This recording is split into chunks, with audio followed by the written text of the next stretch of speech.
And the holiday is over. Good morning and welcome to Sunrise Daily. I'm Neota Igbe. Do you have to be so mean and rub it in? But yeah, I want to sing the song. Holiday is over. Holiday is over. Good morning and welcome. It's a new work week. Yes, I'm Malpo Ogun Yusuf. Welcome to the program. You know, Nyota, guilty as charged. This morning I had to ask her, is today public holiday? And he gave me a very strong reprimanding look. Good morning and welcome. I am Bukola Koka. Well, it's the 25th day in the month of April, and guess what? It's World Malaria Day as well. I'm Ayo Makine, good morning and welcome. And we go straight to the papers, and guess what it leads with on the front page of the Guardian newspaper. Nigerians spend 2.04 trillion naira yearly on malaria prevention treatment. We're not doing that alone by ourselves this morning. We have with us Dayo Akintobi, who is an editor-in-chief Today Community Newspapers. Thank you so much for joining us this morning. Always a pleasure to be here. So, I'm sure you heard that page 6 is what you where you have that story on the front page of the Guardian newspaper this morning with a giant-looking Anopheles mosquito. Mosquito. I don't know which one it is this morning. And what is disturbing for me about this particular thing, this story, is that we have been at this issue of malaria eradication, prevention, control, whatever, since before independence.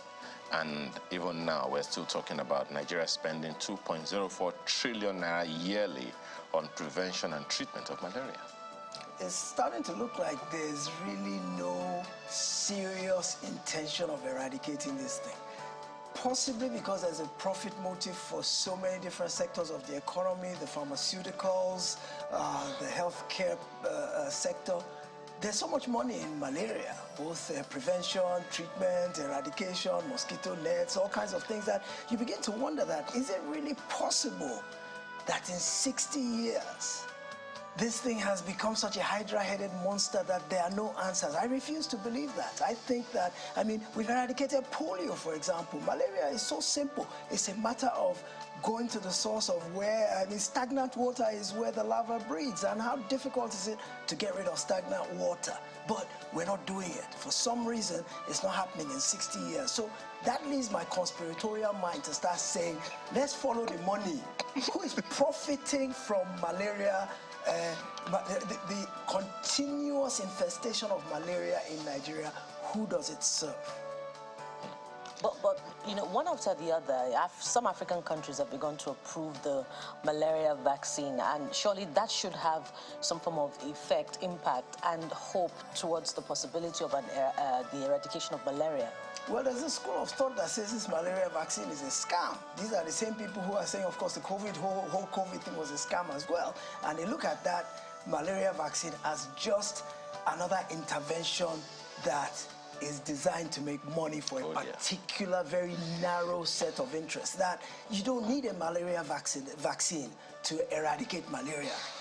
We know the way to get rid of malaria. It's very simple. There's gutters, there's pools of water everywhere, but we're not addressing those issues. We're not looking at drainage problems. We're not looking at how potable water can be made available in our community. There are very many different things that we can do to where this notion of we have to vaccinate people to prevent them from catching malaria. It seems like a highfalutin, idealistic notion that is not practical, and it's just an idea.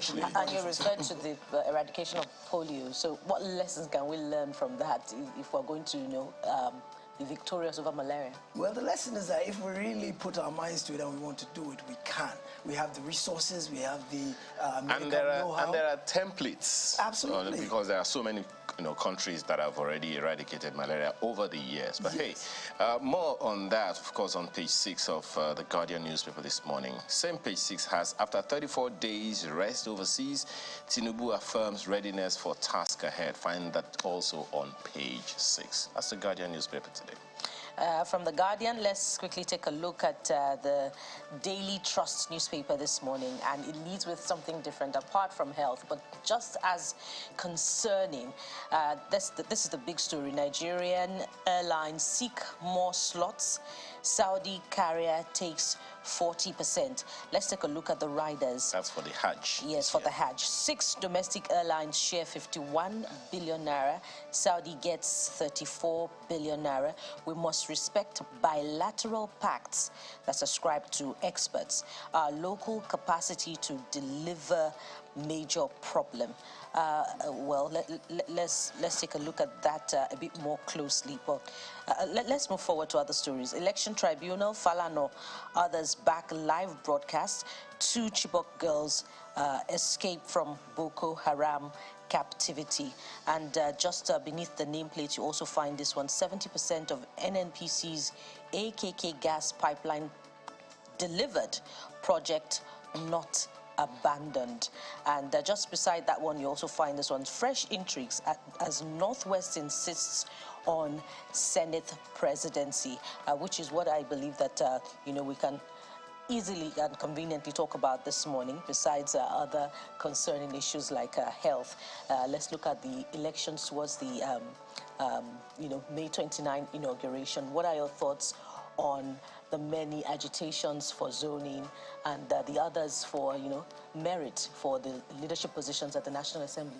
Well, in light of the fact that we have a Muslim ticket at the number 1 and number 2 positions in the country, I think for social cohesion, for balancing, for fairness, I don't think a Senate president at this point in time should come from the north or should be a Muslim. I think based on the diversity of the country, we do need to take into consideration that if it looks like, or if it happens, that the overwhelming majority of our leadership is from one part of the country, it looks like you're excluding all of the others, and that is what leads to disgruntlement, it leads to demoralization.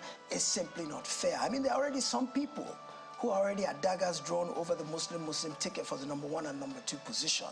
We now want to exacerbate those kind of tensions by looking at a number 3 who might also be a northerner or possibly be a Muslim. So I think the APC, and I think probably the president-elect has a role to play in this in terms of giving some leadership, even though they're saying he shouldn't interfere in how the leadership emerges. But I think as the president-elect, it's incumbent upon him to show leadership in resolving this issue, because there are people in his party, in the APC, who are agitating for Senate president. They're coming out from the woodwork from every part of the country now. It's open season. But equity and moral equity demands that some consideration should be given. Yes, of course, there's the notion of we want competence. We don't want mediocrity. We want leaders who will do the best for the country. But you also have to factor in this issue of ethnic and religious balancing. So I think the APC has its work cut out for it. The scales are already tilted by virtue of the fact that you already have the 2 main leaders from one particular religion. So I think you need to balance it. And the president-elect has promised an inclusive government. I think inclusivity begins with that balancing. And so if I were in his shoes, I would not agitate, but I would advise that they look at a Senate president from the South or the Southeast who's also a Christian, but one who is competent and who, I mean, we have no dearth of capable people in Nigeria from all parts of the country. So it's quite possible to give consideration to both elements, whereby you are satisfying the ethno-religious component and you're also incorporating competence along with it as well. I wish politicians thought like that. Markwe, Nelta. Starting out with the Vanguard newspaper, and says, story headline, Sean rumors I'm strong. Tinubu says on arrival from France. That story continues on page 5. But the riders adds, I've rested, refreshed, ready for task ahead. Party leaders to meet soon on zoning of offices. This other one, 3 killed as Baggy Hausa youth clash in Abuja. An abducted Kogi monarch dies in kidnappers den. That's on page 6 and page 7. But let me take this to the editor, our guest today in Lagos studio. This one on page 14, electricity. New bill in House of Reps threatens 10 billion naira investment. I mean, how would that work in the face of the movement from the exclusive list to the concurrent list for electricity? How would that work out? What do you think? Well, the states now have the capacity to generate their own power. I remember that the current president-elect, when he was governor of Lagos State, tried to do this IPP with Enron, and one thing led to another, and it didn't work out.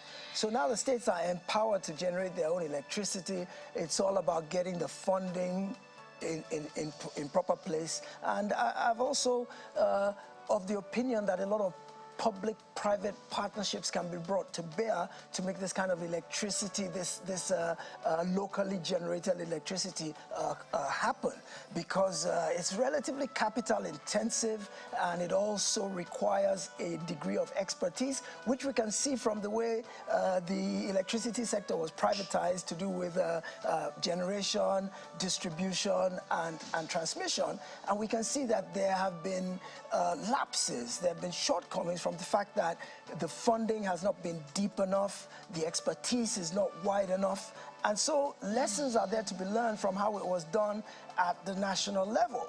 And so now that the states are constitutionally empowered to generate their own, and there's talk about all this money now that they can spend to create their own power grid, I think the future is bright for electricity in the country. You're also looking at things like the AKK pipeline that NNPCL said yesterday is 70% completed. That is a massive gas project that, when it comes fully online, will create a lot more gas to generate power for the country. So I think we're on the right track. I think this administration, in spite of the fact that it has not totally solved the electricity problem, I think President Buhari, by signing this movement from the exclusive list to the concurrent list of electricity, I think he's opened the gates of possibility to improving power supply across the country. And I don't know if I put this up, that main story on the president-elect saying he's back and ready to serve. What do you think? Yes, well, remember, he ran on a mantra of renewed hope. And there have been a lot of speculation about his health, and I think there will continue to be speculation. But look, he got off the plane yesterday looking fit as a fiddle, looking robust. He walked down the steps himself, accompanied by his wife and son. He was active, he was happy, he was in a jubilant mood, and people turned out to welcome him. So I think we should give him benefit of the doubt. During the campaign, when a lot of focus was being placed on his health, I felt that was a misnomer, really. I think a lot more attention should have been focused on his capabilities. And look, he's a dogged fighter. He's been in the trenches for a long time. He's won this election fair and square, well, subject to challenges. So I think we should give him benefit of the doubt, support the incoming administration, and as we ramp up towards May 29th, I think he has come back in time enough to begin to address the issues. We don't want another 2015 where it took 6 months for the cabinet to come online. We don't want a situation where the National Assembly was hijacked by Saraki and Dogara. So he's come back in time to put his house in order in time for May 29, and I think we should encourage that. I don't think we should worry too much about his health from what we've seen. Especially on the campaign trail, he campaigned more than any other person in this country, visited more cities, visited more local governments, more states, and he was campaigning almost every day. A person who is of ill health can't do that, couldn't have possibly have done that Herculean schedule that the campaign saw. So I think we should just take a chill pill, relax a little bit, give him an opportunity. He's the president-elect today. As of May 29, he will be sworn in, and we as Nigerians all want the same thing. We want a better country, we want a better life for us and for our families, and this is the man, for now, on whose shoulders that responsibility lies on. So we need to support him, and we need to continue to pray for him and hope the best that all of his skills, all of his attributes, and everything he campaigned on will be brought to bear to give us the Nigeria of our dreams. All right, so let's take a look at the Abuja Inquirer this morning, and this is what they have on the front page. Sudan crisis. Evacuation risky now. Federal government tells Nigerian students. They also have writers to that story. NAN pegs $200 evacuation fee. U.S., UK, airlift embassy staff. So that story is right there on the front page of the Abuja Inquirer for you. I'm sure that you must have been listening or following what's been happening in Sudan, and also the conversation around evacuating Nigerian, particularly Nigerian students who are stuck in the country. I'm just wondering, how would you assess the federal government's stance so far, saying that they intend to start the evacuation today and it's going to be by road? Yes, well, that's a logistical nightmare because the fighting is so intense. The Sudan crisis is spiraling into a humanitarian imbroglio. And what we're seeing now is that due to the heavy shelling and bombing, it's pretty difficult. For one thing, the airport in Khartoum has been totally destroyed. So to even attempt to fly anybody out is almost a near impossibility. The US and the UK that have done so far have used helicopters, and they've managed to get out their embassy staff. What was a bit surprising to me was when I heard the chairman of NIDCOM, Abike Dabiri, say there are as many as 3 million Nigerians in Sudan and possibly up to 30,000 Nigerian students. That was a shock to me because despite the fact that I'm aware that a lot of Nigerians are in the diaspora seeking education and greener pastures, Sudan was not on my top 10 of countries that a lot of Nigerians would emigrate to. So that in and of itself may have caught the government by surprise, that there are that many people that they need to attend to. So the initial tranche is 5,500 that's supposed to be moved by road to Ethiopia, which in and of itself is a massive challenge. How many can fit in one bus at a time? Probably 100, if that. So you can imagine how many buses it's going to take to move these people out. Well, yesterday, the chairman of Air Peace, Alan Onyema, volunteered to airlift Nigerians out of Sudan and bring them back to Nigeria.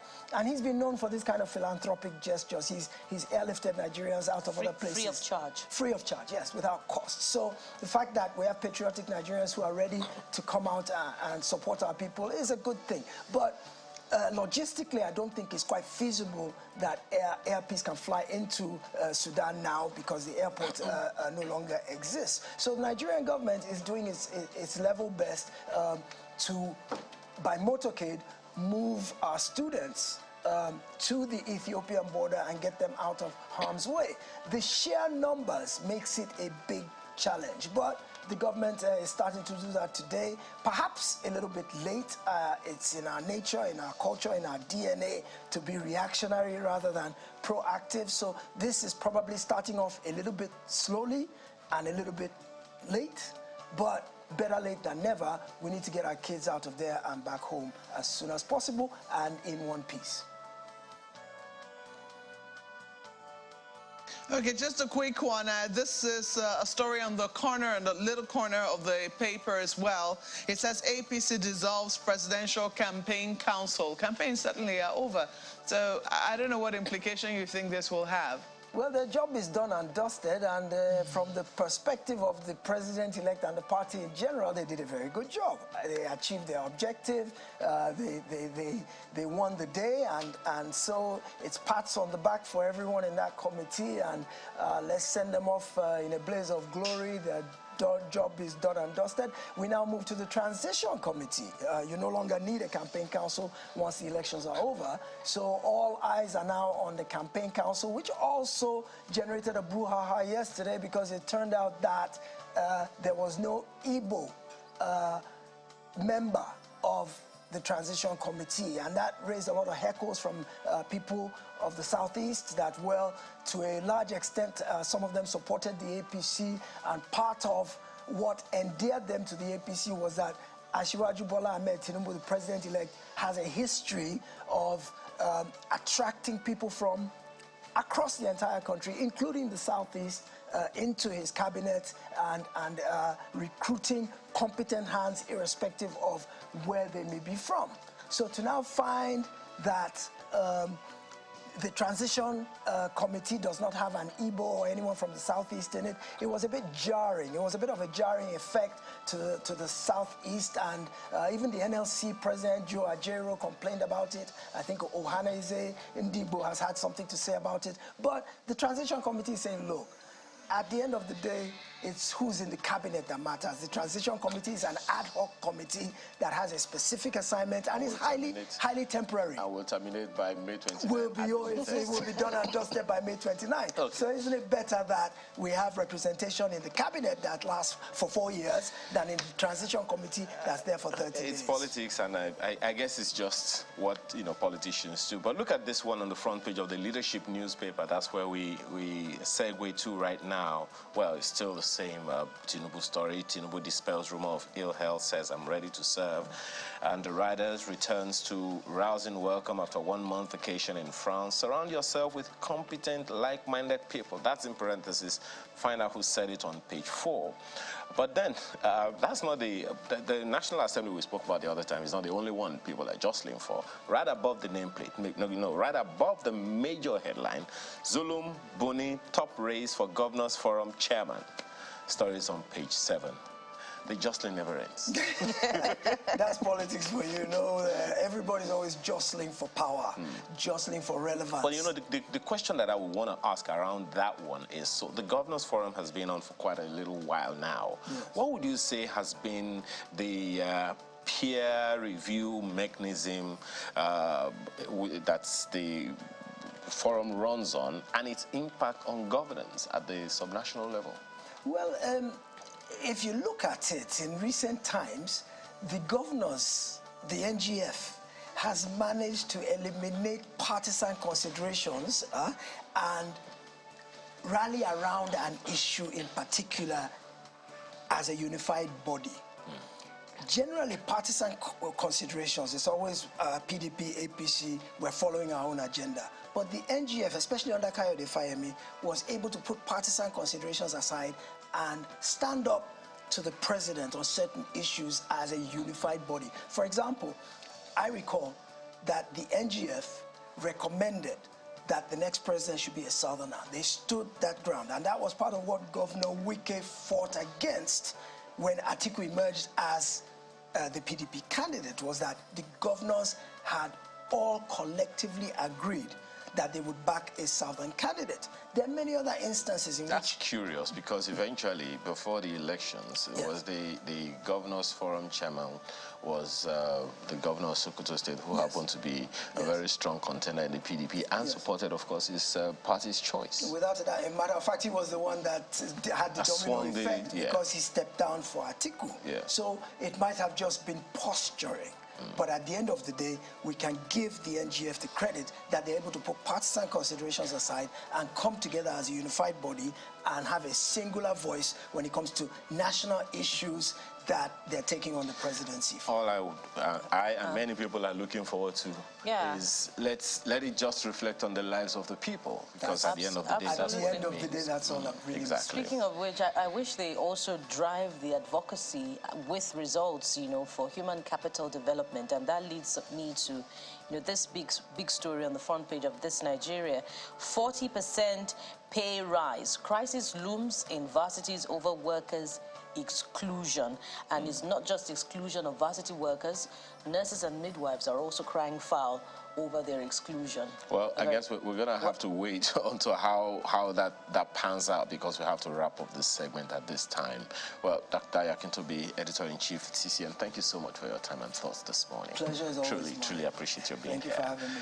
And that's the much of the papers we can take at this time. We return after now to begin to take on the issues lined up for the day. Please stay with us.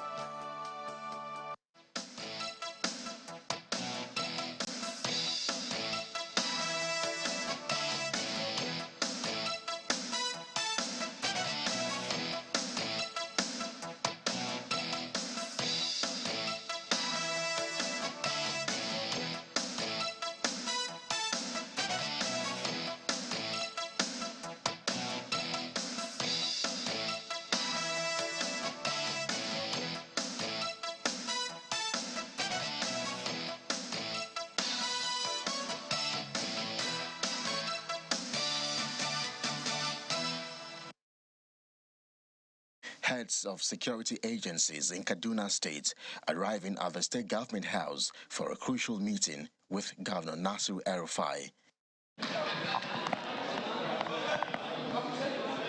The agenda here is the presentation of the first quarter 2023 security report by the Commissioner for Internal Security and Home Affairs, Mr. Samuel Aruwan. With everyone seated, Mr. Aruwan begins the presentation by highlighting some of the major security breaches that occurred during the period under review, as well as the efforts of the state government to curtail them. Kaduna State Government continues to offer extensive and crucial recommendations in key engagements across relevant layers of government and security infrastructure to ensure that the right steps are taken against terrorism in the state and region. The presentation of the security report comes barely 4 days after 33 people lost their lives in a deadly attack on Ronji community in Zangon Katav local government area of Kaduna State, and both the commander of Operation Safe Haven and the general officer commanding 1 Mechanized Division of the Nigerian Army gave an insight into the incident and efforts being made to forestall a future occurrence. On several occasions, I've gone to Rinji to talk to them, for them to calm down and live in peace with the headers. But one thing I must say, if there is no true reconciliation, tolerance, and understanding within the people, there's no amount of forces you put on ground that will change this issue. On his part, Governor El-Rufai believes that only sustained security operations are needed to overcome the challenges. He's therefore asking the federal government to put more boots on the ground in Kaduna State as well as the entire northwest region. As the statistics presented show, there has been some slight year-on-year improvement in fatalities and other incidences of criminality across the state between 2021 and 2022. We hope that with your combined efforts, this downward trend will continue towards zero within the shortest possible time. The reviewed 2022 annual security report and the first quarter 2023 security report indicate that a total of 1,266 and 4,973 persons were killed and kidnapped respectively within 15 months in Kaduna State.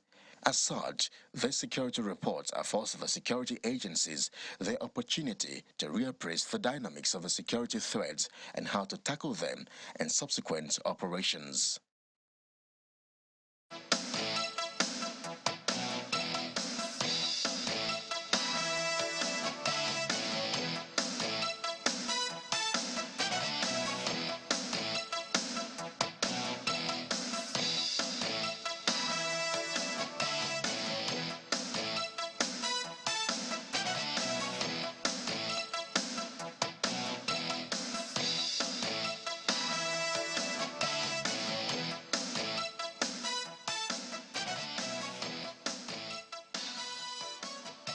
As long as there's life, the issues of security would always need to be looked at. How best to improve and ensure that it is effective day in, day out.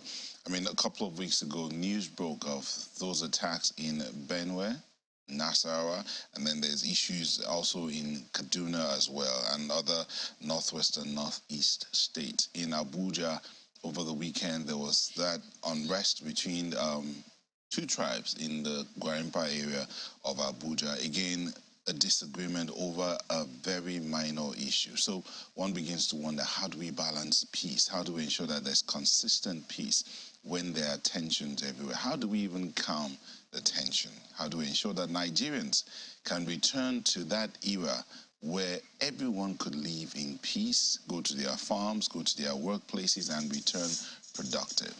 Well, as we said earlier, the conversations can never seem to end, but let's see how best we can delve into this and into the meat of the matter. To help us understand and look at the whole situation, we have in the studio Brigadier General Sani Usman, a retired former director of the Army Public Relations and former spokesperson of the Nigerian Army. Thank you for joining us, General. Good morning, and thank you for having me on your program. Also here is Kabiru Adamu, a security risk management and intelligence solution consultant. Thank you for joining us, Kabiru. My pleasure. Thank you and good morning.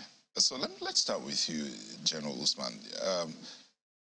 You've been in there and you've seen it. Well, let me not say you've seen it all, but I could say you've seen it all. In your assessment, what do you think is our security situation in Nigeria right now?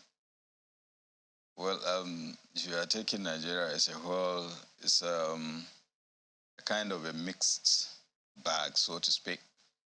There are high points and, of course, low points as it is. And invariably, I think we are not where we should be. And but the good thing about it is that efforts are being made to ensure that we attain that status of tolerable level of security challenges in the country. And why I'm saying this is because I have seen, the concerted efforts on the part of, the government and, of course, the security forces, and particularly the armed forces, not just in terms of equipment, but renewed vigor, taking, the fight against some of the criminal elements, particularly if you look at the Boko Haram, terrorists, and of course the bandits, with myriads of operations ongoing and the successes recorded. But most importantly, of course, is the fact that the injection of new equipment and logistic support. But what is required more is,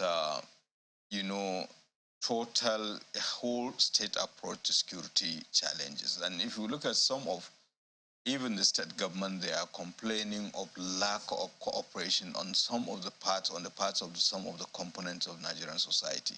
So unless we look at security for what it is, a collective responsibility, we still have to have, these challenges. But of course, again, there are other complementary issues associated with security challenges, the issue of governance in the Nigerian society.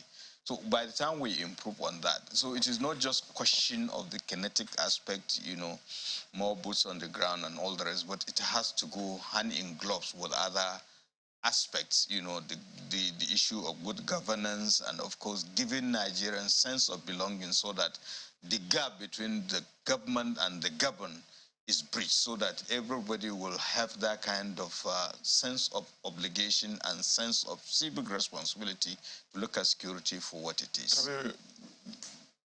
When you hear issues of kinetic approach to security issues, then there's the other part where everybody where the intelligence part, the part he mentioned, the issue of governance. Where I wanted to take it from was, what do you think? Would it be better if it's been on the exclusive list, security, for this length of time, and see where we are?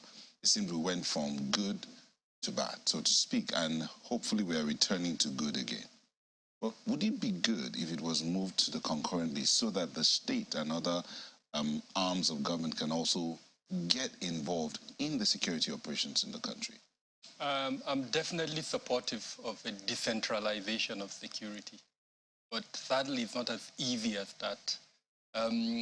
We are running a system, just like you rightly said, that sees security from that federal component where it is in the exclusive list. But sadly, the reality is that there are also components that have decentralized security, but are not embedded in the Constitution. The easiest example I'll give is the issuance of security vote. We do give states security vote, they collect them, and a majority of them use that security vote to fund federal operations, but not in a transparent manner. So why don't we go ahead and decentralize a component, have a framework that allows the state who collect security vote to now use that security vote in a transparent manner where we're able to follow those spending. And we already have a very good model, which is the Lagos model. The trust fund that Lagos has established, that is being run in a near transparent manner. We would know how much goes into that fund. We will know what that fund is used for.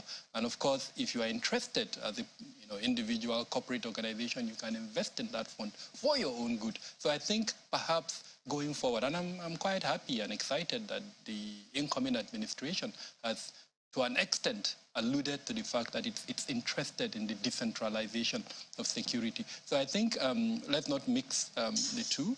We can, several people talk about state policing. It's very different from a decentralization of security. The irony, and I use this word carefully, is that we've woken up to a situation where there is no state in this federation that does not have a state-level security arrangement. So we're already there, actually. The question is, how do we now embed what we already have into the structure that exists in the country?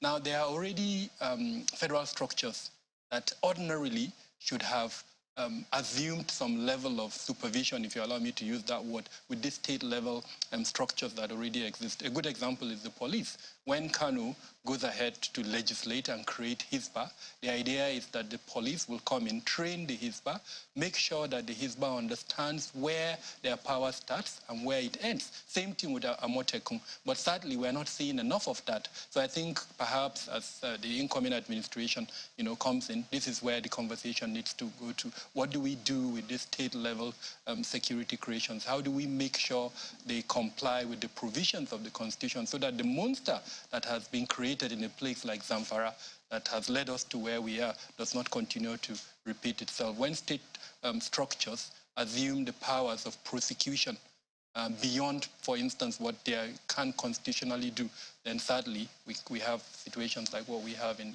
Zamfara. So the irony is, I think we already have the situation in our hands. What we are not doing is making sure that what we have is working for us. I'm not an advocate of, people say we do not have enough boots on the ground. I don't think so. I think we have enough. What we haven't do is to ensure the 3 C's, collaboration, cooperation, and coordination. And by the time we do that, perhaps this issue of not enough boots on the ground would be taken care of. Okay, so much as we're looking at the whole country, I mean, there are states that every time you mention security, they immediately come to mind.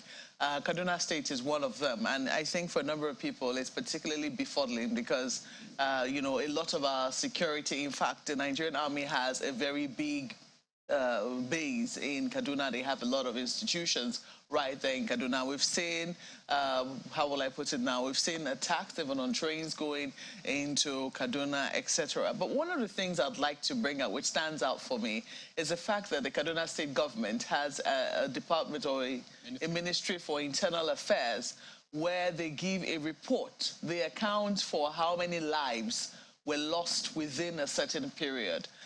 As a country, I'm a little, concerned that we do not have such a mechanism where we know, for instance, how many Nigerian lives were lost within a period and, to monitor perhaps from quarter to quarter or from one half of the year to another or from year to year, how we're doing in terms of security. We tend to measure it by what we hear in the news and how frequently or how intensely these reports came into being. So I'm just wondering, from what you can see, is there anything that we're missing out in terms of placing a value on the life of an average Nigerian? What does it really mean to us? I agree with you totally. Not too long ago, I was fortunate to attend a lecture delivered by one of the most recognized military generals that we have, retired, and for some reasons I wouldn't mention his name. And he identified this point you just made as a huge gap within the Nigerian security sector. And the good thing is I also identified that this element a couple of years ago, and I've come up with a consultancy that provides that data. So every month we produce a monthly report that shows the statistics. Because if we do not know the statistics in a verifiable manner, then a lot of what we'll be doing will be anecdotal. And sadly, because of the varied issues that have divided us, and two that I can mention is religion and ethnicity, you see it creeping into how those figures are used. And that is why I think it's absolutely important that the government embraces data. There is this morbid fear of data within the Nigerian security sector. And for obvious reasons, data does not lie. It would tell you where you are making progress, and it would tell you where you are failing. As an example, when we produce, we've produced our first quarter report, and I can tell you authoritatively that about 2,000 Nigerians were killed within the first 3 quarters of 2023. In the month of January... First 3 months, you mean? First 3 months, yeah, the first quarter, first 3 months. Within the month of January, about 700 Nigerians were killed. By February, it reduced to 400. And by March, sadly, it increased to about 900. 900? Exactly. So when you put all of that together, over 2,000 Nigerians have been killed so far. Now, it's not so bad. It is worrisome, of course, 2,000 Nigerians being killed in the first quarter of the year. Very concerning. But then what we were able to do is to also compare it with 2022. And we actually saw that there is a reduction. At the end of 2022, we know about 11,000 Nigerians were killed. So if we go quarter by quarter, 3 quarters in a year, times 2,000, it means if we retain that, about 8,000, which, in my honest opinion, is a reduction. Is it good? It's not good. But what is even more important is you can now look at that data, analyze that data, understand where those deaths are happening, what is causing those deaths, and more importantly, what you can do to reduce those deaths. So data has a lot of advantages, and I would encourage strongly that the incoming administration embraces data. It would help it in the use of the inadequate resources that we consistently, talk about. Now, going to Kaduna, I must commend the Rufai administration for establishing this Ministry of Homeland Security. What that ministry has done is it embraced data, and except and forgive me, I'm going to use this word, for those who are either ignorant or are mischievous, if you look at that data, you are able to see in all the, I think, 27 local governments of Kaduna State what has been happening over a period. So what they do is they release this statistics on a quarterly basis, and then at the end of the year, they put all the 4 quarters together and then produce the report. So a couple of weeks ago, I think 2 weeks ago, they produced 2 reports. The one for the first quarter 2023, and then the one for the whole year 2022. And when you look at that, it shows, first off, local government by local government, then secondly, senatorial districts, the 3 that are in Kaduna. And you can see clearly where there have been high incidents, and more importantly, the threat elements. And I can tell you for free that the singular threat element that has produced the deaths in Kaduna are non-state armed groups. These non-state armed groups can be divided into ethnic militias. I'm going to have to pause you because I know you said quite a number of things, and I would like General Usman to intervene in this. I'm just a little curious because he said something about how our security architecture have a morbid fear of data. I do not want to imagine that, for instance, the Nigerian military will have a morbid fear of data. Is it that they use it privately but somehow are reluctant to talk about how they use this data when they come to the public? Well, I think for the military, even though I've left the military for quite some time, but I keep tab on what is going on, they do have data. And if you notice, every Thursday or every fortnightly on Thursdays, the Defense Media Operations comes out with this information, the data across, the 6 geopolitical zones, all the 36 states and the FCT, the security and the issues and what has been done over the period by the security forces. But I quite agree. It is not just enough for the military. Somewhere there should have been a clearinghouse, a kind of, where the 3 seats he has mentioned in terms of data, collection, analysis, and, usage is harmonized. It's for now, it is just Kaduna State and the military that is doing it. So what of the other components of the Nigerian society?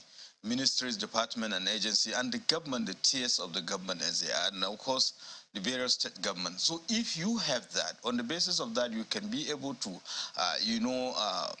know what are those security challenges. And if we are taking Kaduna State as a reference point, beyond the senatorial districts, you can pinpoint particular local governments and the type of criminal activity that is going on. Sometimes it is not just kidnapping, but even there are other ancillary crimes. Take, for instance, rape and what have you. And the data has not even taken into account the casualties sustained by the military and security agencies. So somebody has to come up with a kind of clearinghouse that you compare. Then not just the government, he is doing a marvelous job with his Beacon Consult that on quarterly basis he comes out with data about security challenges and incidences in the country. But apart from them also, and I'm sure the American security forces are also doing it. So to what extent has government taken advantage of it to harmonize, and let's have the federal government or those state government and the local governments coming up with it, and invariably, apart from ensuring accountability and proper allocation of resources, it will ensure that some of the problems we can be able to pinpoint or kind of articulate solutions to them. Because it is not always that it is the issue of banditry and all the rest. There are also taking law into their hands, because if you look at this report, there are observations, and for a government to come out with that kind of thing, something has to be done. Possibly it is beyond the state government. Maybe the federal government has to come in, or maybe it is beyond the local government. The state has to come in, or even to what extent those people that have been affected are being engaged constructively so that we can find a solution to this. So the truth is that the military are having data, but of course, because of its very nature, it is not for public consumption, except those issues. But I know that on those fortnightly, and apart from that, there were quarterly conferences at the various level, at the defense headquarters level and the various services level. But it is just meant for them, and of course, all those that are affected by their activities and which need to be harmonized. But I think, again, because of the nature, if you look at the issue of data collection and the usage of data, I believe the Office of the National Security Advisor does so. But it's just that maybe it is not being given to the public as it is, just like Kaduna State, because they are elected government, so they owe that responsibility. But of course, it is not everything that is classified. We need to, so that the public will be... just before our colleagues in Lagos come in, you said something that, yes, they have the data. The security apparatus has data, but it's not for public consumption. But we also have heard the security... Not all of it. Hold on, sir. We also have heard security tell us that security is everyone's business. The public needs to be a part of the security apparatus of the country. We've talked about, mentioned something about decentralizing security. I'm sure that includes bringing in the governed into the security apparatus so that they can also play their own part. So and what has been so far is as though government says, we are government. It's our role to protect you, but you don't need to know, you don't need to see the data, you don't need to hear what we are doing. Don't you think putting out those kind of information would even help the public to protect themselves and help government in ensuring security? You are quite right in respect of that. But what I'm trying to make you understand is that the fact that military is just one aspect of the government. True. And naturally they are subjected to, the political authorities, control. So beyond the military, the government should take it up. The military are doing marvelously well by being accountable fortnightly, given these statistics of what transpired.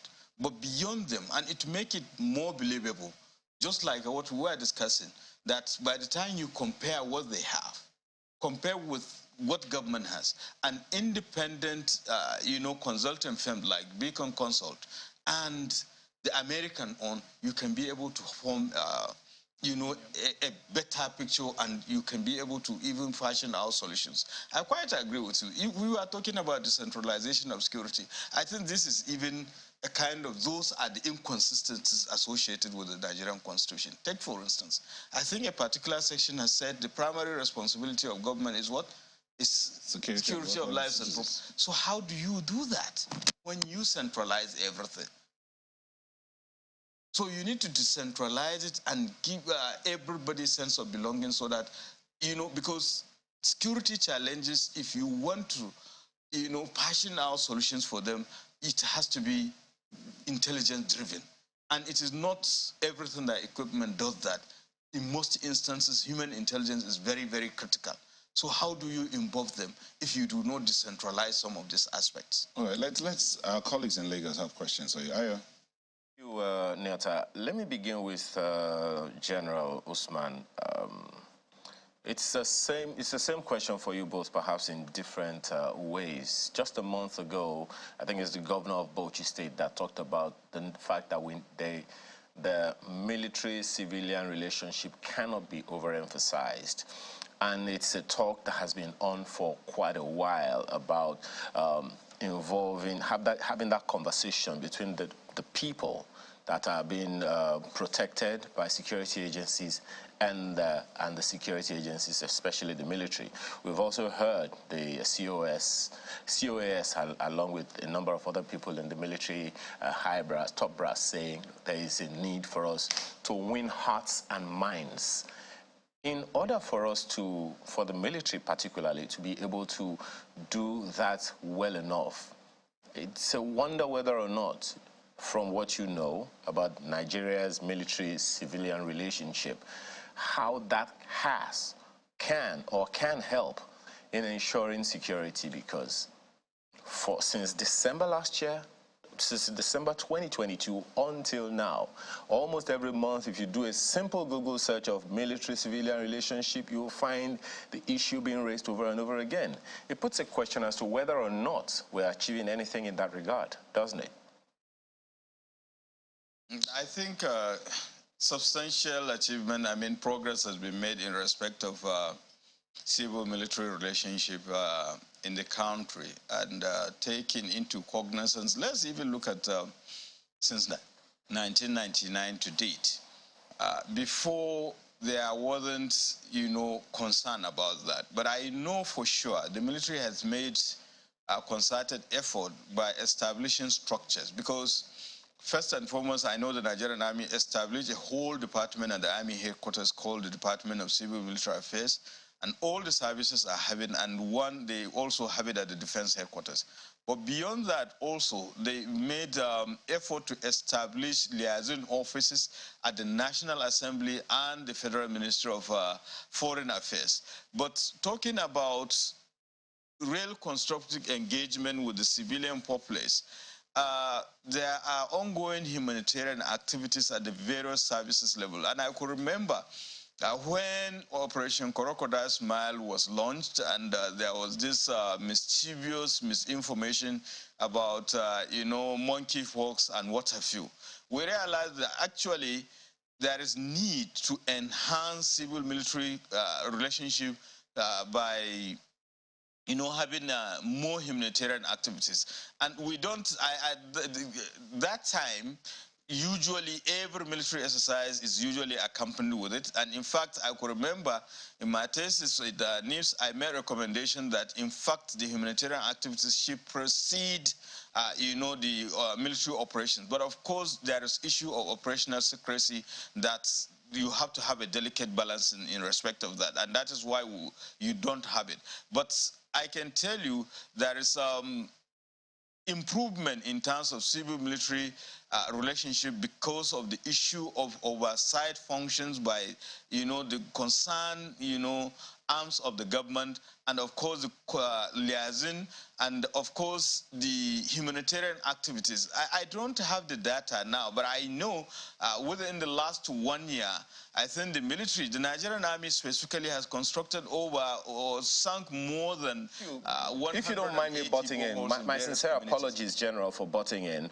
How significantly can that go without a cohesive and seen to be cohesive relationship between the military and other security agencies, particularly the police, who we know it is not a function of the military, because to police Nigerians, so to speak, because back in the 70s, many would remember that if you saw the military at all, it's a misnomer. In the Second Republic, you hardly saw military people, soldiers or military officials on the streets like we're doing now. But so the question then, is how can we achieve what you are saying significantly unless there is that cohesiveness of security agencies working together? There's a big question mark around that, don't you think? Yeah, I was going to that when you interjected. What I want you to understand is that bulk of the security challenges are being tackled through joint internal security operation.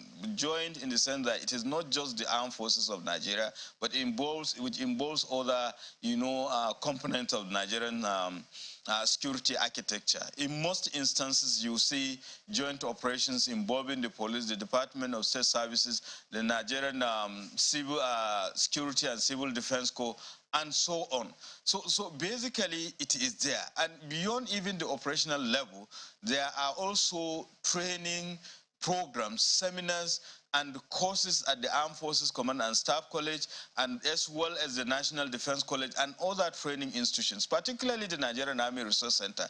Almost on daily basis, there are collaborative efforts bringing on board all the security agencies on the nuances of joint cohesion and collaboration. And of course, the coordinating body of respective security operations, they are also doing their best. But beyond that, again, I think we have to commend the armed forces because they don't even they don't even have budgetary allocation for some of these civil military affairs activities. I'm talking about the quick impact projects and the humanitarian activities that are being, conducted by them. And I know within the next few days or thereabout, as far as Gembu in Taraba State, I think the Nigerian Army is also commissioning another project.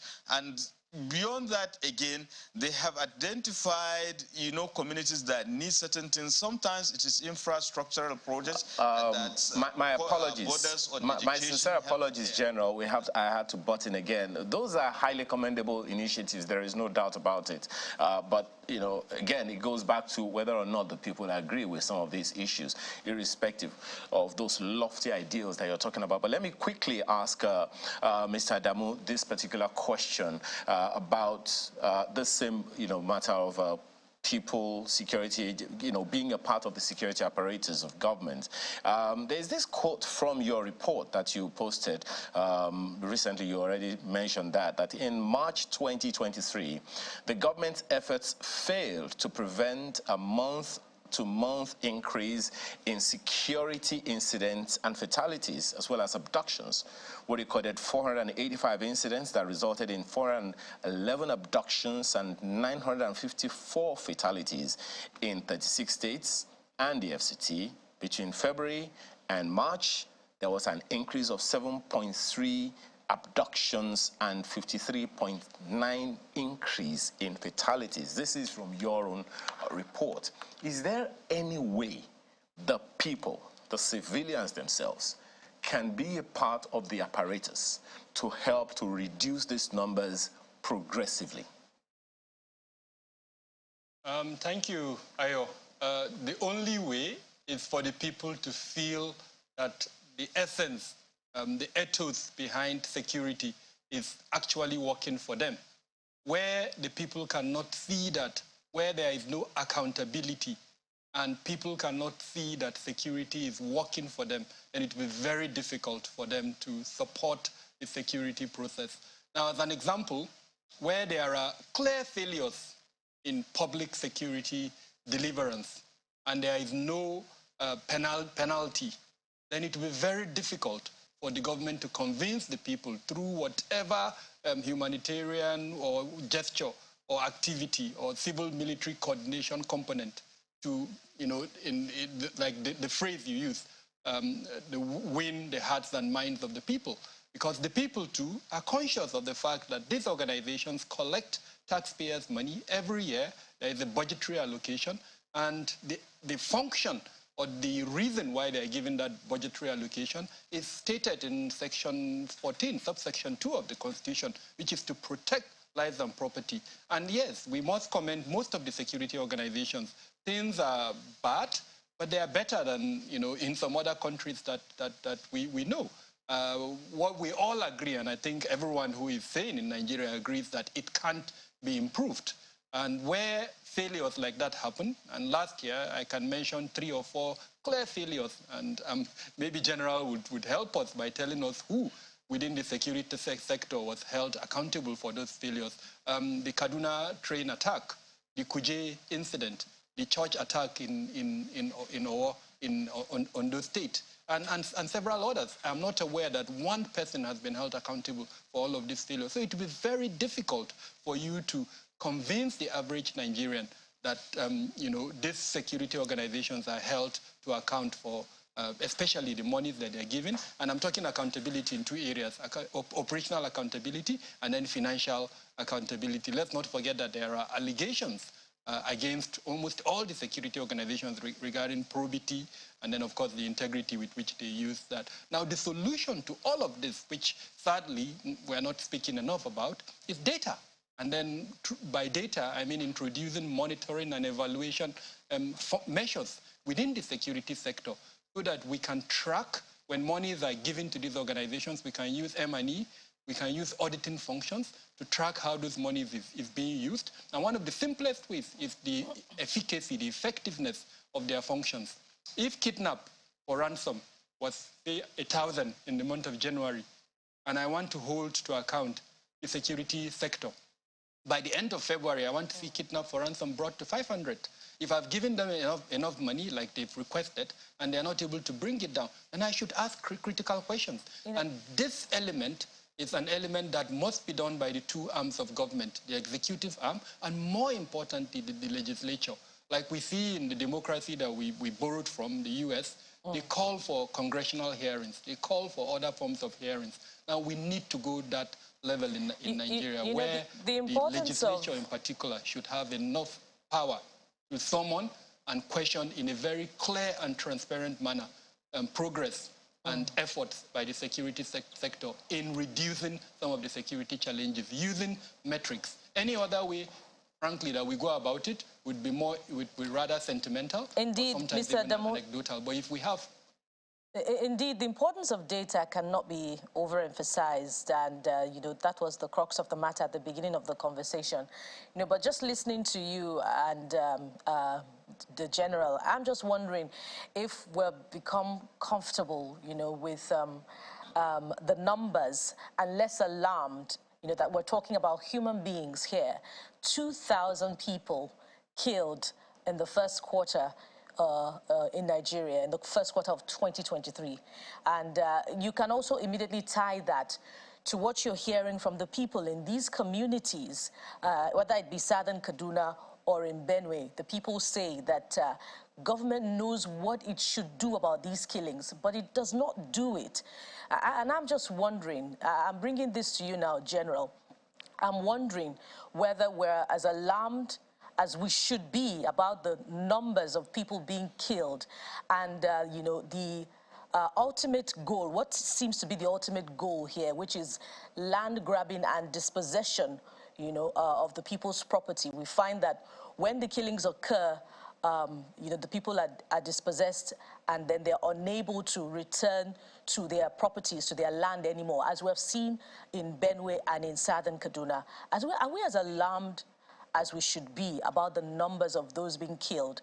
And who really should be brought to book when the people say that government knows what it should do, but it doesn't do it?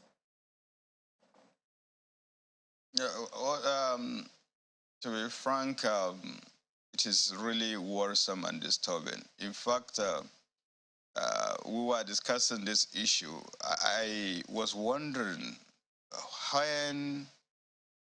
where did we miss the road? Because I could remember some years back, there was this, electrocution in some parts of Kaduna State, Kwana Parakwai to be precise, in which 20 precious lives were lost. Everybody was agitated in the country and all the rest. Now we are not even talking about 50, we are not talking about 100, we are now talking in terms of thousands. So it is really, really disturbing and worrisome. But the issue at hand is that, and at the very beginning, I made reference to the fact that we should look at security issues for what it is, devoid of all these extraneous variables, religious sentiment, ethnicity, and what have you. Now, in most instances, we are working across purposes when it comes to security challenges or dealing with security challenges, and it shouldn't be, because you cannot afford to have a divided house. And no matter whatever you do, without, carrying the people on board, definitely it will be counterproductive. Because take, for instance, the issue of intelligence gathering. We have the menace of informants, especially in issue of kidnappings and banditry in the northwestern part of the country, simply because there are some people, they are just looking at, providing information to criminal elements is another means of livelihood, simply because of the fact that they have lost hope, in the country or governance as it is. And unless we go back to that basis, we will continue to have all these counterproductive issues. Then it made reference to the fact that some of the state governments were even accusing some components of their society, by taking law into their hands. Why should someone take law into his hand? So unless we sit down and talk to ourselves and make sure that responsibilities are allocated, and of course, just like Dr. Kabiru has mentioned, we monitor and evaluate and give, appropriate sanctions where there are errors, we definitely will continue to be, going around a vicious cycle. So, but beyond that, again, the security services, they might have some requirements that are not necessarily material or financial. To what extent are they being provided for? Vis-a-vis the relationship with the government, vis-a-vis the relationship with the other components of the Nigerian society. And unless such things are addressed, we'll continue to have this problem. And we have to honestly look at our value system. That's, look, the sanctity of human life has to be, ingrained into the psyche of an average Nigerian, so that whenever there is a loss of human life, even if it is one, it should be, condemned, and whoever is behind it, and particularly those things that are done unlawfully, should be investigated and brought, brought to book. Then we'll have solution to this problem. And if we do that, take for instance, you made mention that in most instances we only have condemnation. Are they spirits? How could a number of people will come into a community, kill hundreds of people, and just, vamoose into thin air? It's not possible. Somebody somewhere must have seen them. If we look at the issue of the train attack, if we look at what happened at the medium security correctional facility in Abuja, there were indications that, the people came in contact with certain people, that even assisted them, and in one way or the other with logistics, but nobody has reported. And of course, even if they have reported, to what extent, the reaction was swift, because it was alleged that they carried out that for quite a number of time without any response. But that notwithstanding, the issue of, bringing everybody on board is very important. At the same time, the issue of sanction. And General, in that regard, you've said that, we should look at our value system, and Mr. Damo also talked about how, the people responsible are non-state actors. But isn't it worrying that, since these killings took a turn for the worse about 5 years ago or more, there has been no arrest? And I'm just looking at a report by the Southern Kaduna People's Union here. They're expressing concern that since 2016, there has been no evidence that any culprit has been arrested or prosecuted. And we're talking about thousands of lives being lost, to these relentless attacks. Who should we be asking why there has been no arrest since these killings took a turn for the worse? Well, I don't want to argue with them. If you look at the statistics from Kaduna State, I think there were arrests and there are recoveries. So beyond that, and that is why I said we should not be talking at cross purposes when it comes to security issues. I'm not blaming anybody. People are really concerned about the loss of lives and displacements and the injuries incurred. But the truth is that we cannot have security unless we sit down and talk to ourselves and make sure that the necessary support is given to the people. When you lost confidence, when you lost faith in people, whatever they do, definitely you will not see it to, on the positive light. And these are some of the issues that are happening in that regard, and it shouldn't be so. But at the same time, again, the government owes it as a point of duty, regardless how you feel or how, antagonistic people are towards you, you just have to bring them, to your wing and listen to them and make them part of the solution to the problem. Because in most instances, these people, they live within the society. People know them, but they will turn a blind eye. I can remember it was not quite long when I traversed some parts of, northwestern part of the country, and the most unfortunate thing, there was a particular communities, in fact, they were saying group of youths, they have been, been disturbing the community. They have been rustling cows, they have been rustling domestic animals and what have you, but everybody knows them. They know their parents, and nobody is doing anything, nobody is saying anything.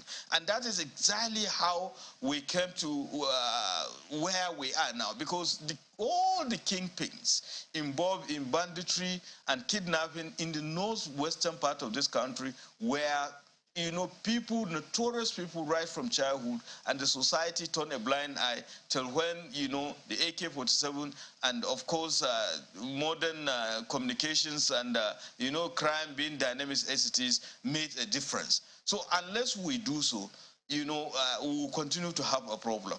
Because the problem is that people, a criminal, simply because he belongs to a particular, value system that I represent, is not a criminal, unless if he comes from a particular value system, and it shouldn't be so. But at the same time, the government always has a point of duty, no matter what, to bring the people on board and make sure that you listen to them and make them part of the solution.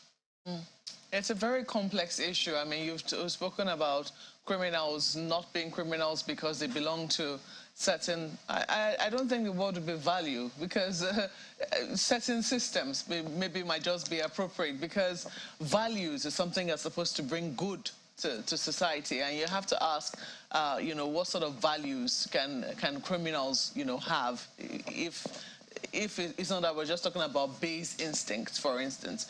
But let me come to you, Mr. Adamu, because you've talked about how we need to be, be more scientific in our approach to security. And looking at some of the figures which you have reeled out in terms of what even your own organization has done, I'm wondering, because you talked about how, there was, significant number of people who lost their lives in January. There was a dip in February, and then an uptick again in March. Were you able to see any reason for that dip we saw in February? Definitely.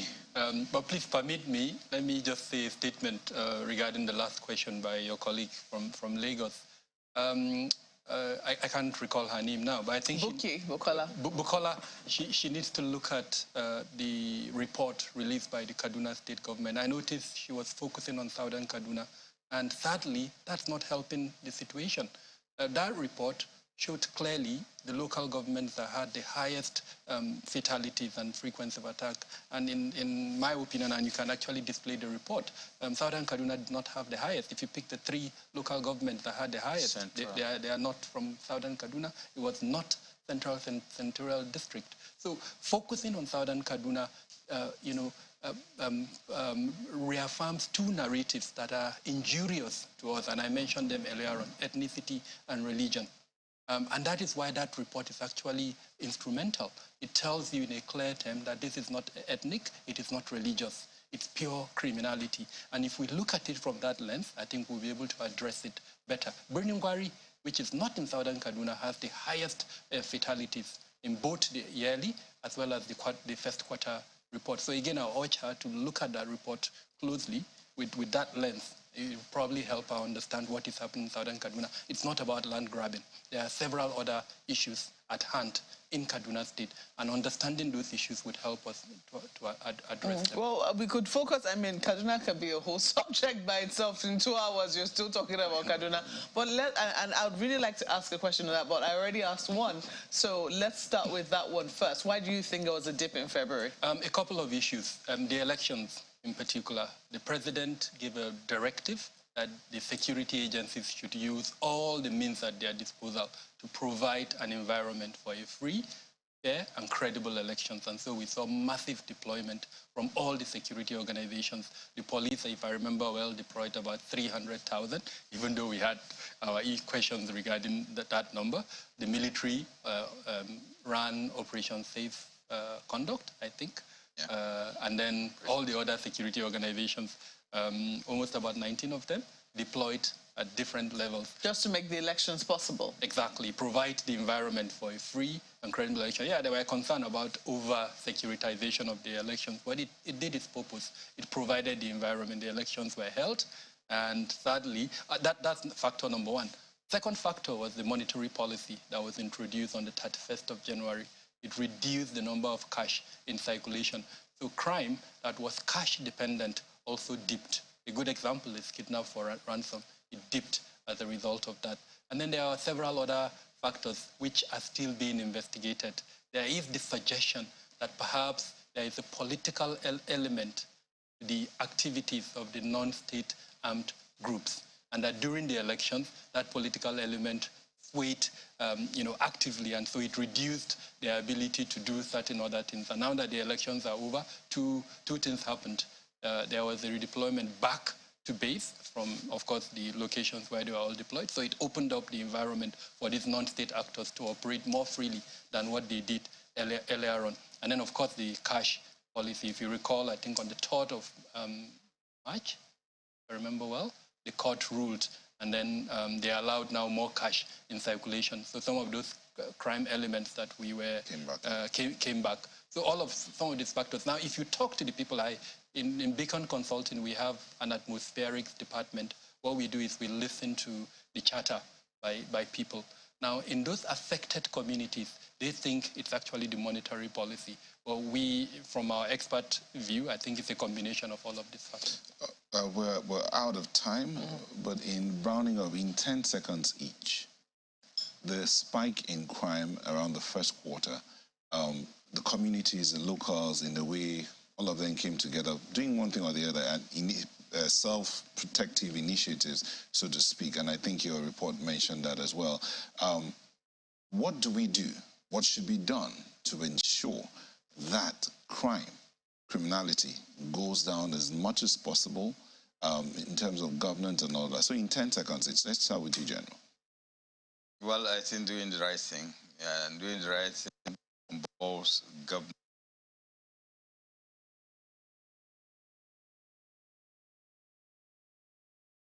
Society approach, the components of Nigerian society, and of course, ensuring the requirement by security agencies are given. And by the way, we still need the numbers of security agencies. Sincerely speaking, it's grossly inadequate. Thank you.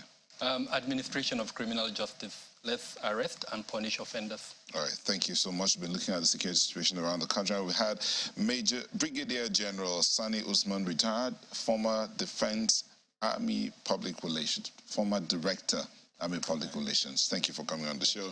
We also had Kabiru Adamu, a Security Risk Manager and Intelligence Solution Consultant. Thank you for coming on the show. My pleasure. Thank you for having me. Sunrise Daily will be back in a moment. Do stay with us. The president-elect, Mr. Bola Tinubu's residence, located at number 10 Justice Mohammed Bello Street in Abuja, has come alive again as party members, including the vice president-elect, are visiting him shortly after his return from France.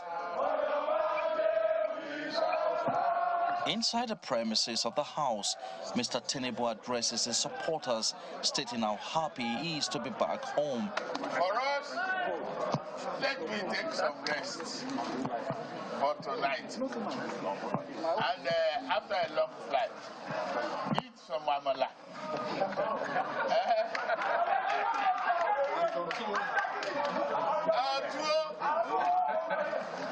So after that, sleep a little, and then tomorrow we meet.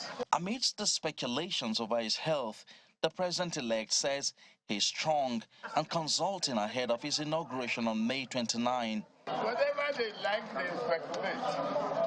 I'm healthy as sun, and I'm okay.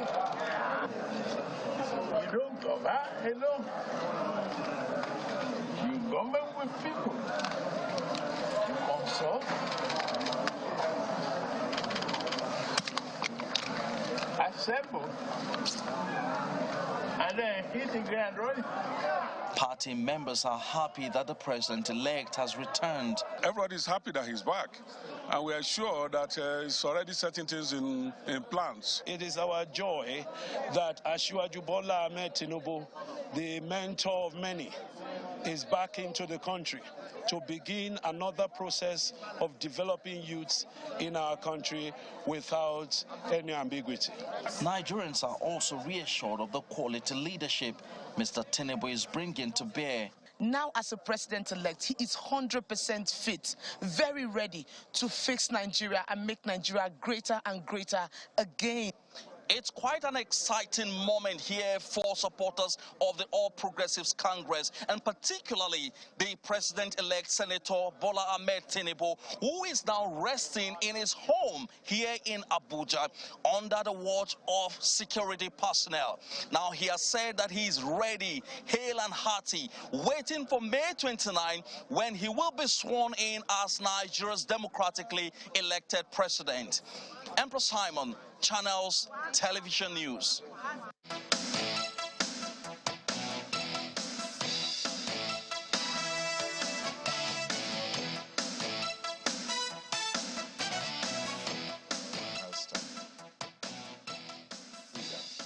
We're coming to you. Don't worry. Thank you for staying with us and welcome back to the show. So yesterday, the Abuja airport was... especially the presidential wing. Especially the presidential wing. And I understand there was a little bit of an accident. Some people fell, and it was really a mad, how do you call it, a madhouse. Everybody seeking to, or supporters of the president-elect there to receive him, and then everybody wanting to touch or greet him, especially, you know. But be that as it may... The security operatives certainly had a Herculean task. It was...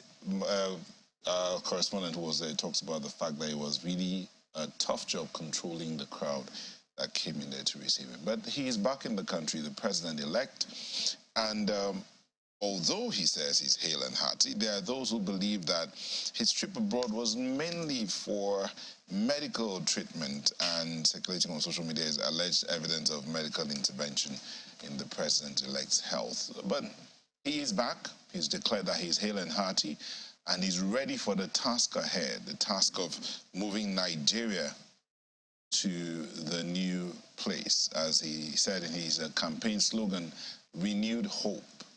Nigerians should have renewed hope in the fact that the country is going to be better in every way.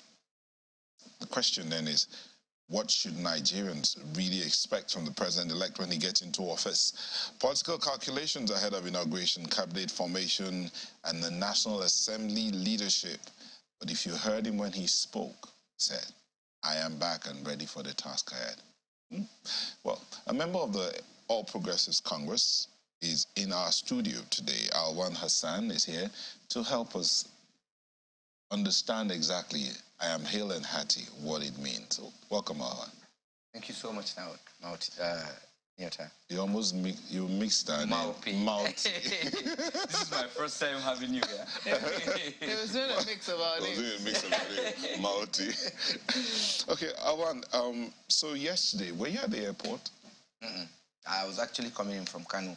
Okay. Yes. All right, but you heard the president-elect talk about his health, and he's hale and hearty and ready for the task ahead. If I ask you, what do you think? Of course, you say yes, he's correct. So let's move it the other way. What should Nigerians expect now that the president-elect is... Well, how would you now, because you know the truth, that he's held and I know the truth. I'm not a doctor. That he's held and healthy, and the person you saw yesterday is held and healthy. He doesn't even have to say it. So that's why you're saying you don't have to ask me, because this is what I will say. Of course, we had a Buhari in 2015 that they said was cloned. This man has spent 8 years stronger than a lot of them. Some of them that said Buhari was going to die, died before Buhari. So it's only God that gives life and health. And let's be praying for our leaders so as not to have common confusion in the ranks, you know? So he's back. He's back.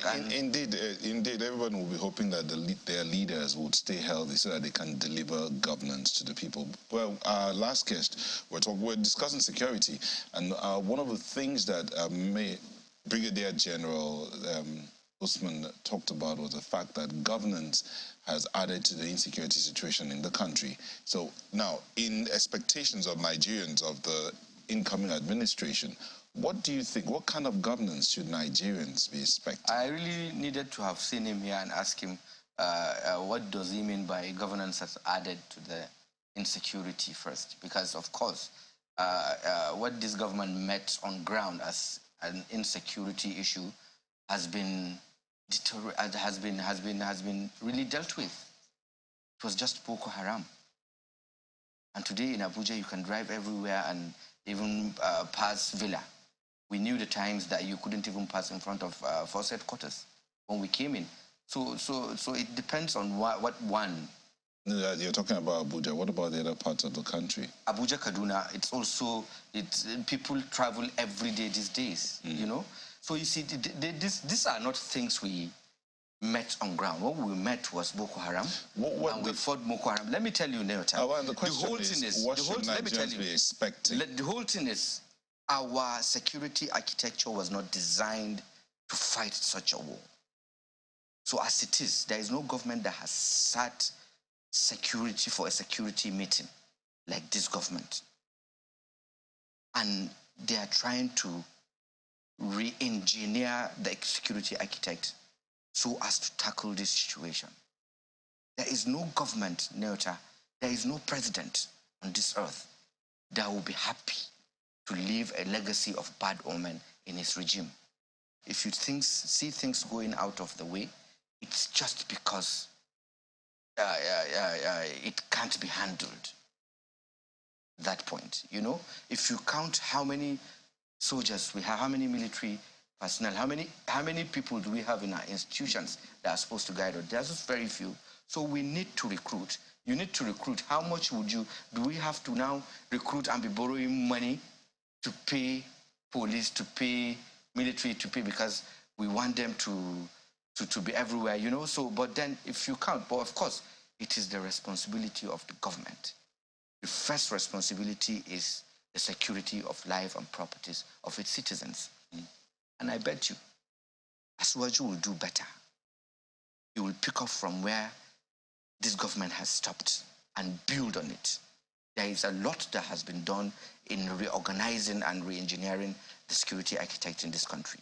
Asuwaju will pick up from there and build on it.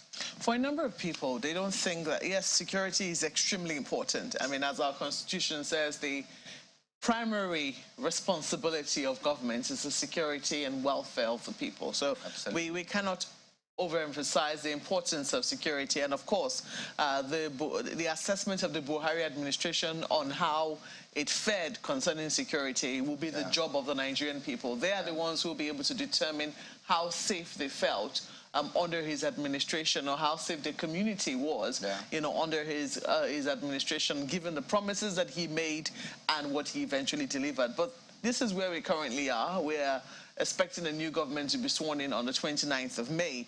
And we understand the circumstances around our elections. We saw what happened after the 25th of February and how Asiwaju Bola Ahmed Tinubu was declared president.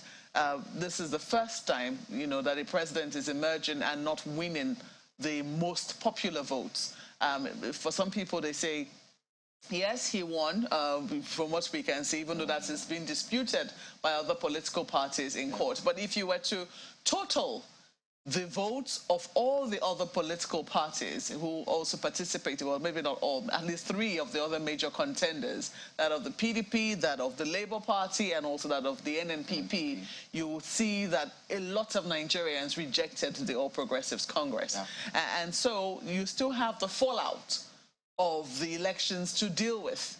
The fact that people are still very upset with your political party, and in some instances, you know, the divisive rhetoric that comes with the elections usually tends to polarize people.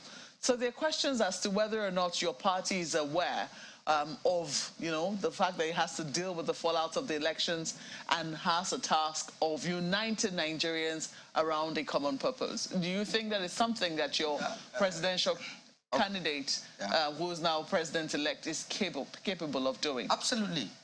He's managed parties before, and he's done very well with them. He's given people platform, people like Atiku to contest for president on a platform he nurtured. And first, and what I want to tell you, Maupe, is hence the call for the NEC to sit. The NEC of what? Of the NEC of APC to sit. I agree with you when you said we had 8 million and other parties, if you put together, are more than also people rejected us. Of course, even without bringing other parties, we had 40 million votes in 2019. We had about 50 million votes in 2015. Today, we are having 8 million votes. Of course, it's something to worry about. Where are those 6 or 7 million votes? This is a sole responsibility for the party to sit down and do a post-mortem of the elections.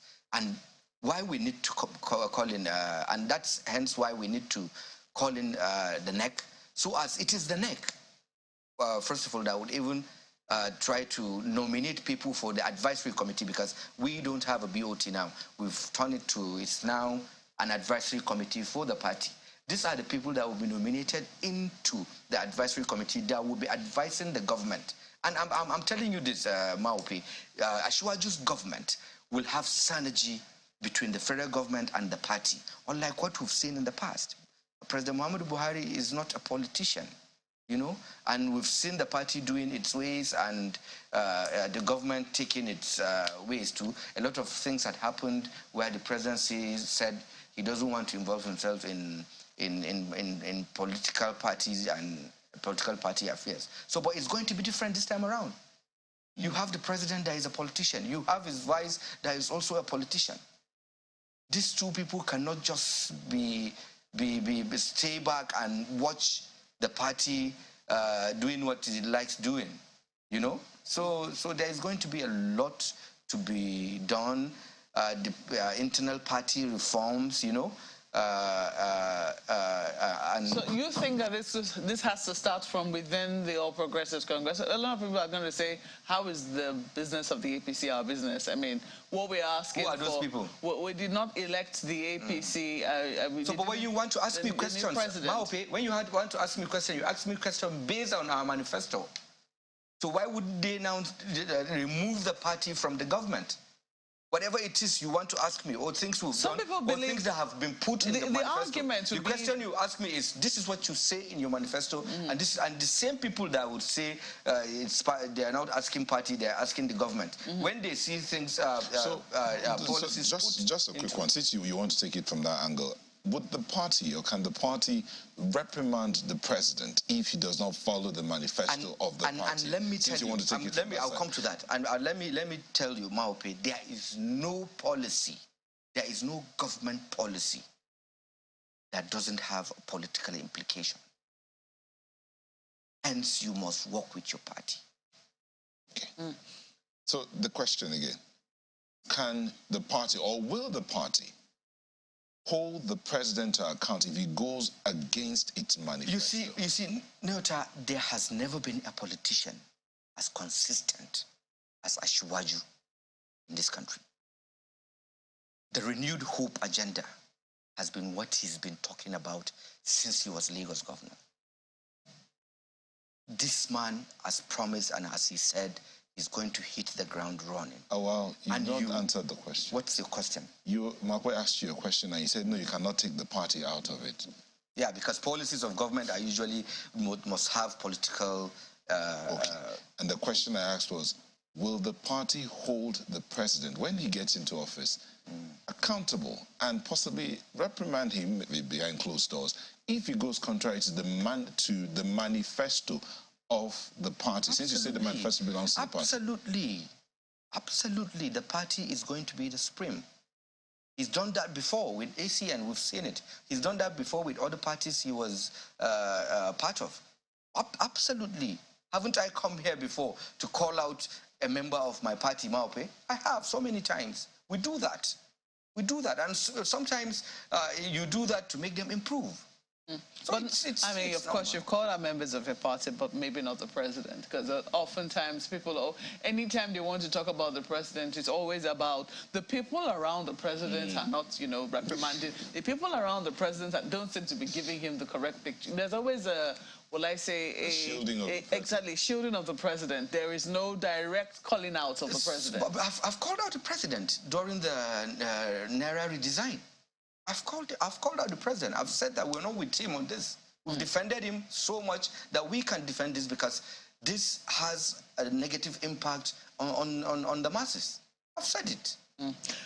Well, I was just willing to say that, for a number of people, they believe that, excuse me, the political party is a vehicle. And that when it's a vehicle that takes you to a certain destination, and the point you are at your destination, you now have to worry about the larger populace. It's no longer just about your party.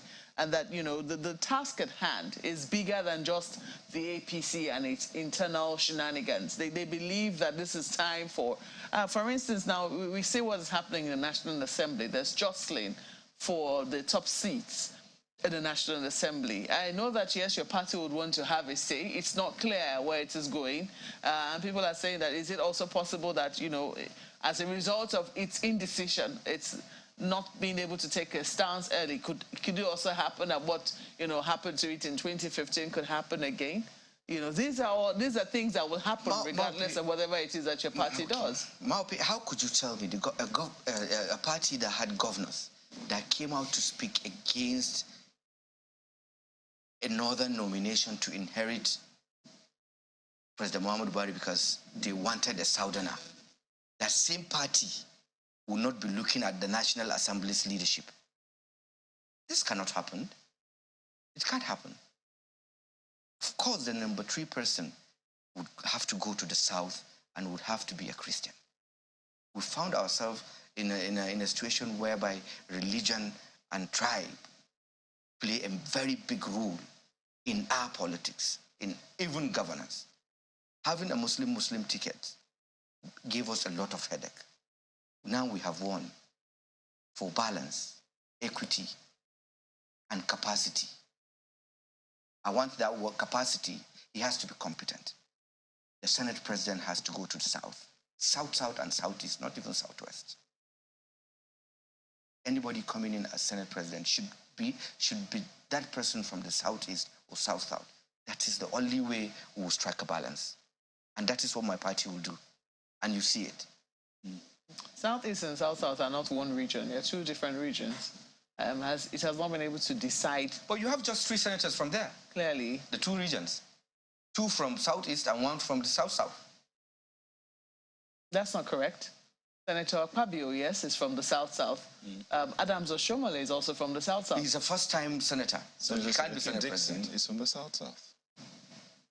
Dixon? Yes. Is from the south. Okay, yes. So you have 2. They're more than that. Yeah, but Dixon is an opposition. He can't be Senate President. Okay, unless there is rumble. I'm talking about my party. Comrade Adams Oshomole is a first-timer. And what about this part where the opposition parties are looking to come together for that office? Because if you put them together, they outnumber your party in the Senate. So, but they know, but you can't put, they never came together alone and voted a speaker or a Senate President. They never did? Yes. You must have the ruling party. Whether more numbers or lesser numbers, you must have the ruling party. Let me tell you, the stakeholders in this, you see, the National Assembly, the party has to have a say. The majority party has to have a say in it. There is no way you can leave the National Assembly. Well, of course, there are 3 groups that influence the election of the leadership of the National Assembly. One is the governors, whether you like it or not. The governors have so much influence in who becomes who in the National Assembly. Secondly, you have an old-timer groups. For example, Honorable Abdul Mumini Jibrin. Such people have so much influence in who becomes the Speaker of the National Assembly. A lot of them are not even in the National Assembly, but even in the outside, you have to consult with them because they have influence in there. Then you now come to the members elect in the National Assembly. So you have these 3 groups, and we will strike a balance. And let me tell you, there is nobody that will not want to align with what his party says and his government. So you're implying that the APC is already working out, of course, negotiating with the opposition we're not sleeping. Of course, we're not sleeping. We're reaching out to Governor Wike.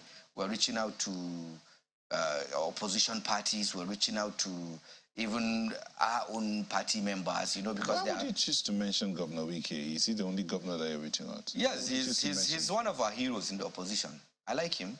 He's a very straightforward person. He delivered River State for us, a state that our own sitting governor in 2015 could not deliver. Amechi couldn't deliver it as a governor in 2015. But Wike as an opposition delivered River State for APC. Are you pushing out the former governor of River State? I'm telling you the truth. It is the truth. I'm not pushing him out. Why would I push him out? I'm just telling you the truth. Wike did what Amechi couldn't do. You have heard that the circumstances under which he delivered in quote, have been very controversial. I do not know if you... It's controversial in Kanu. But we saw how people came out and rejected us. But it's controversial. It's controversial in Kaduna because we were the ruling party in Kaduna State, but we lost. It's controversial everywhere. Every election is controversial. Shouldn't it be straightforward? You can't have it straightforward. With the introduction of all of the... I'll tell you now, it will be by counting and by official announcement of INEC. He is third, but he's telling you that he's first. Atiku and Obi, two people are in court saying I came first. So it's always controversial. Okay, so I mean, from what you've said, it does appear that there will be quite a bit of uniting to do within your party. But let me go to Lagos now, because I know my colleagues have questions for you as well. Thank you, Makwe, and it's interesting listening to the conversation from this side of the divide. I'm just wondering, because there are so many other interests that the party, your party, will have to manage, Mr. Hassan. Speaking of, other ranking senators, quote and unquote, who are from other parts of the country, but who have a sense of entitlement to that position of Senate, president, and also at the House of Representatives as well. How's your party managing their interests such that, they can align should the party decide to eventually cede the leadership positions to the Southeast and, to the other regions apart from the Northwest in the House of Representatives? Of course, there is a lot to give in the National Assembly, not just the Senate President or the Speaker. There is the Deputy Senate President. There are leadership positions on the floor. So the party is doing just that. It's talking with its members that are contesting. It's talking with its members that are not even contesting. It's giving them reason, We're giving them reason why this should happen or that should happen. Even anybody, let me tell you, anybody contesting from the northern Nigeria, for example, contesting for the Senate from the northern Nigeria, is just because it's interest. But he knows that to do the right thing, you have to have the number 3 person coming from the south. And that south should be south or southeast. And it should be a Christian, so that we don't have an issue to now be grappling with from now to next year again,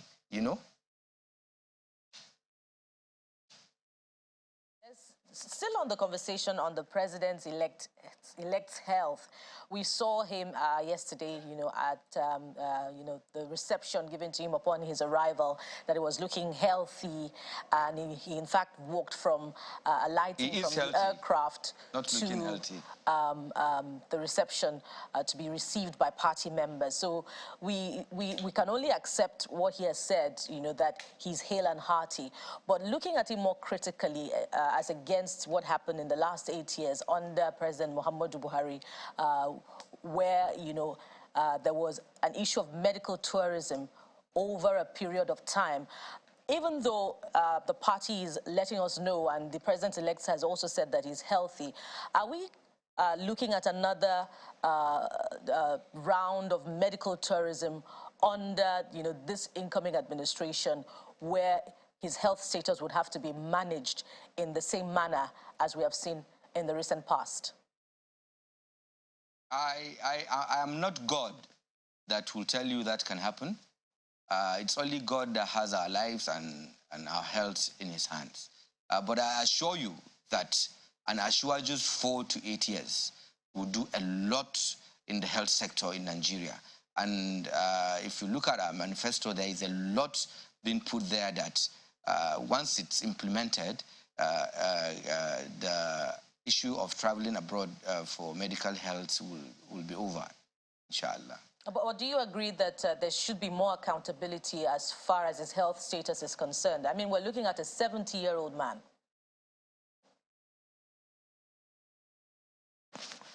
That we should be looking at his health. There should be more transparency where his health is concerned. What do you want? What did you ask any question about his health and no one answered you? The questions will follow. He has to take care of himself. The questions will follow in the coming days. Let me tell you, I'm in my 40s. I check myself once every 6 months. He is in 70s. This man has passed through rough waters, a lot of rough waters, from the days of Nadeko, from the days of the military. This was one person that has stood to fight the military regime. You know, there have been ups and downs, sleepless nights, and he's in his 70s. And if you have an uncle that is 70, ask him how he battles to take care of himself. That is just it. He's good, he's well, and one good thing my apologies about Ashwaju is he has that head okay. Well, go ahead. Which is the issue that my colleague is speaking to. Accountability, transparency about these issues, because we need to know. Nigerians need to know the state of the persons that are in charge of their lives. There's a long line of U.S. presidents who lived with disabilities while in office. A president, I think it's Roosevelt, for instance, was already in the build-up to a paralysis before he became president, and he was elected in 1933. So there shouldn't be any issue about that. But I'm speaking to the issue that you raised and which you responded to with my colleague Bukola. Should we be looking forward to a situation where the Nigerian president doesn't travel abroad to take care of his health? Recently, the vice president commissioned, just a second, the vice president commissioned a private facility in Lagos and proudly sat for a relatively complex surgery within that same facility. Should we look forward to such a thing by Nigeria's president and leaders? Absolutely. This is what we're looking for, Ayo. Absolutely. We've had, because I could have reminded you, we've had the vice president, a sitting vice president, go to Lagos and had surgery in his leg. So it means things have improved. And Ashwaju will do better to that, to an extent that he doesn't need to go out if he wants to take care of himself. And saying, Ayo, do you want us to start announcing that our president is sick, he has headache, or he has catarrh? With that, you know? If you can proudly say, what is wrong with that, Mr. Hassan? Just a second. If we are proud enough to recruit him into office, and you have also identified and emphasized the fact that he is 70, everyone knows that, that is the situation. The same thing happened when President Obasanjo was in office. He recently disclosed that he's battled with diabetes for 35 years. He was in office as president of Nigeria 24 years ago for 8 straight years, and that information wasn't made known to people. So what is wrong with leaders disclosing their state of health so that people that they govern can empathize? Okay. Well, Ayo, of what good could that have been during Obasanjo's regime? Of what to just come out and say, pray for me, I have diabetes? Did it affect governance? It never affected anything. Nobody knew. He did his best. He tried his best and did very well. So, but then why would one now come out to say, because I'm president, even if it's not going to affect my work, that I should announce to Nigerians or to my people that I have this illness? I don't think it's important or it's necessary.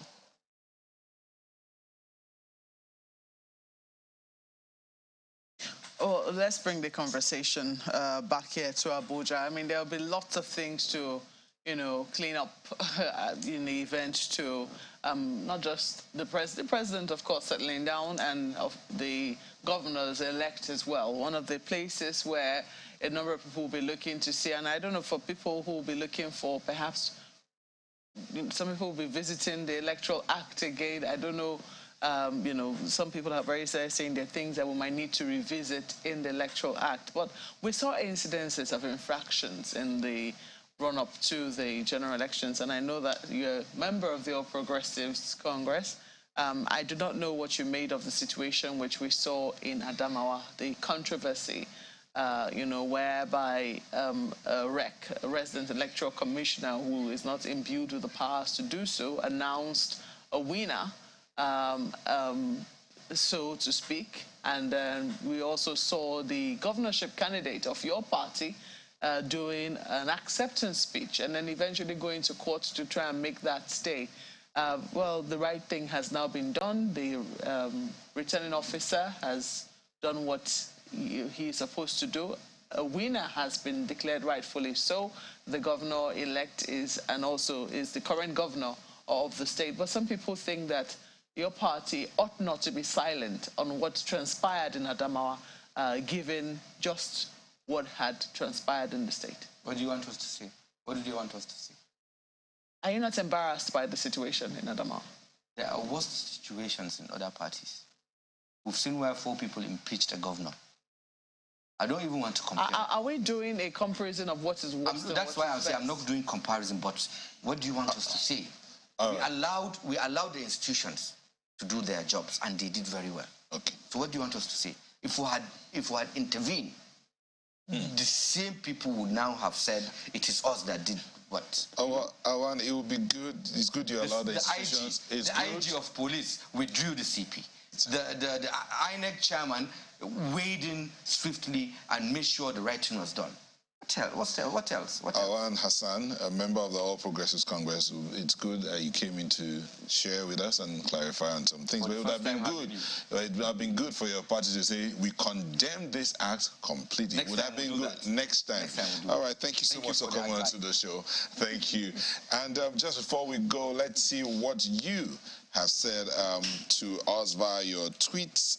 Festus Akimboewa said, sadly, all the promises politicians made in their manifestos will not be kept, and they are not legally enforceable. So for us to enforce them, we must hold government to account and at all levels too. Olagunju says we cannot continue to accommodate incompetency and expect growth. It is the paradox of evolution from individual to tribal and then back to individual. We strive for a perception of freedom, yet ever dependent on tribal security. We need to address national security. A lot to think about there. And Law Alpha Cross says, one major subsisting national challenge which the incoming administration is expected to tackle headlong is the security of lives and property of Nigerians. That can be actualized by adequate deployment of both resources and personnel with requisite capacity and abilities. Kenneth says the satellite that Nigeria launched, what is it being used for? In this computer age, everything is computerized. Let the federal government install powerful cameras that can pick up whoever is hiding in the forests. It is shameful that bandits can attack villages and police stations without being seen before the attack. Nigeria should come up with a world standard in technology. With modern technology, some crimes can be avoided.